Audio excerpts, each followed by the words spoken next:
भी पंकज जी ने बताया कि रिलीजन और स्पिरिचुअलिटी में, धर्म और अध्यात्म में बहुत फर्क होता है। धार्मिक, हम अपने जिस धर्म में पैदा हुए हैं वो हमारा धर्म है, लेकिन स्पिरिचुअलिटी, अध्यात्म जो है वो विश्व का हमारे ऋषि मुनियों द्वारा दिया हुआ वो ज्ञान है जिससे हम पूर्ण रूप से मनुष्य बनते हैं। क्योंकि कलयुग में हम सब जी रहे हैं तो हमारा ध्यान बहुत तरफ भटकता है, अलग अलग जो समाज की कुरीतियों की तरफ ज्यादा ध्यान जाता है। अध्यात्म हमें वापस मनुष्यता की ओर, प्रभु से, परमपिता परमात्मा से अपना कांटेक्ट बनाने के लिए अध्यात्म अलग अलग समय पर अलग अलग ऋषि मुनियों ने हमें समय समय पर दिया, हमारा मार्गदर्शन किया। आज हम जहाँ बैठे हैं, शिव बाबा भी उन्हीं महान हस्तियों में से एक थे जो ईश्वर के संतान के रूप में और एक विशेष दूत के रूप में आए और उन्होंने इतने विश्व के करोड़ों लोगों को इस अध्यात्म से जोड़ा, इस संस्था के साथ जोड़ा। और जो आज हम पूरे विश्व में देखते हैं, यहाँ आने के बाद आप सबने अनुभव किया होगा कि जो स्नेह हमें सभी भाइयों से, सभी दीदियों से मिलता है वो आपको जीवन में कहीं और नहीं मिला होगा। सबसे पहले शब्द ही होता है ओम शांति। हम सब इतने अशांत हैं इस कलयुग में कि सबको शांति की आवश्यकता है और जिसको जो चाहिए उसको हमें बार बार स्मरण करना होगा।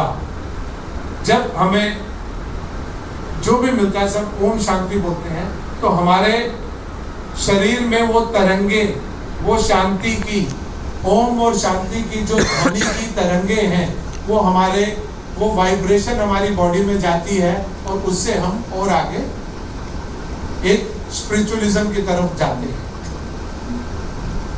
तो एक अनोखा अनुभव आप सब करने वाले हैं अगले कुछ दिनों में। मैं अधिक न कहता हुआ कि ये जो इस पर आप पेंटिंग्स बनाने आए हैं,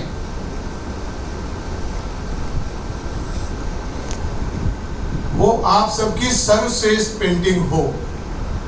अपने विषय का हम ध्यान रखें और इस पवित्र अध्यात्म और पॉजिटिव जगह में बैठ के जब हम उस कार्य को करेंगे तो उसमें चार चांद अपने आप लग जाएंगे। यहाँ हजारों लाखों बहन भाइयों की पॉजिटिव एनर्जी है जो दिन प्रतिदिन और प्रज्वलित होती रहती है और आप सब इसको महसूस कर रहे होंगे।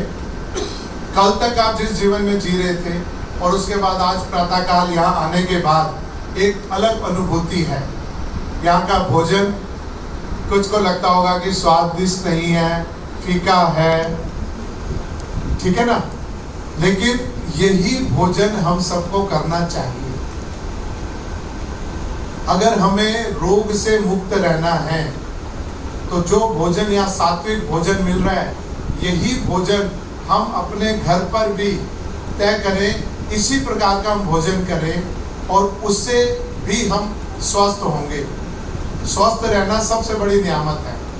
हम भोजन करके बीमार होते हैं, गलत प्रकार का हम भोजन ग्रहण करेंगे उससे कई प्रकार की बीमारियां होती हैं। तो शरीर को जो चाहिए पेट्रोल के रूप में वो स्वच्छ भोजन, वो आप यहाँ से सीख के जाएं। हम किस प्रकार से बातचीत करते हैं सबसे, किस प्रकार से हम सबका सम्मान करते हैं, ये सब हम सीख के जाएं तो हम एक और अच्छे मनुष्य, अच्छे कलाकार बनेंगे। कलाकार पर, जैसे मैं हर बार कहता हूँ, प्रभु की एक विशेष कृपा होती है, वही कलाकार बन सकता है। कोई अगर दुनिया का सबसे अमीर आदमी चाहे अपने बेटे को पेंटर बनाना, डांसर बनाना, सिंगर बनाना, वो कभी नहीं बना सकता। जिस कलाकार पर, जिस मनुष्य पर ईश्वर की विशेष कृपा होगी, केवल वही कलाकार बन सकता है। और वो सब हम देखते हैं, उसी को सब चाहने भी लगते हैं। आप में से जिसकी सबसे अच्छी पेंटिंग होगी, आप देखिएगा आपको कितने अधिक स्नेह मिलेगा। बस अंत में मैं पुनः धन्यवाद करता हूं कि परिधि आर्ट ग्रुप को ये सम्मान दिया। हम सब पूरे देश से कलाकारों को बुलाते हैं और यहाँ आकर इस तरह की वर्कशॉप और पेंटिंग एग्जीबिशन करते हैं। बहुत बहुत धन्यवाद।